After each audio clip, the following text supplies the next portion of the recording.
साथ बिठाए ना।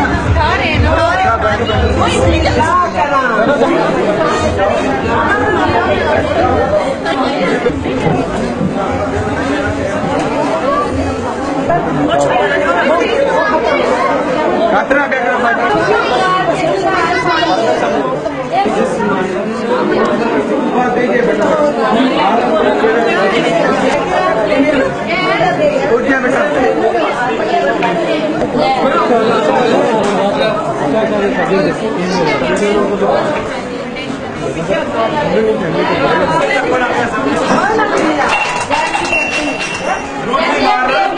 ये मेरे दिल की ख्वाहिश थी और पूरी हो गई है वो।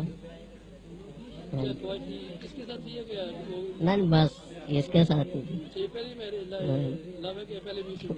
नहीं पहली थी, पहला रहा। बस जो किस्मत का मंजूर था वही हुआ है, जो खुदा की तरफ से होता है, जो हम शादियों में होता है, ऐसे लव मैरिज में होता है। मार्ड में मैं काम करती थी, वहाँ हमारी मुलाकात हुई थी। क्यों नहीं करेंगे? क्या इनका कद कम है तो ये मेरी लुक आफ्टर नहीं कर सकते?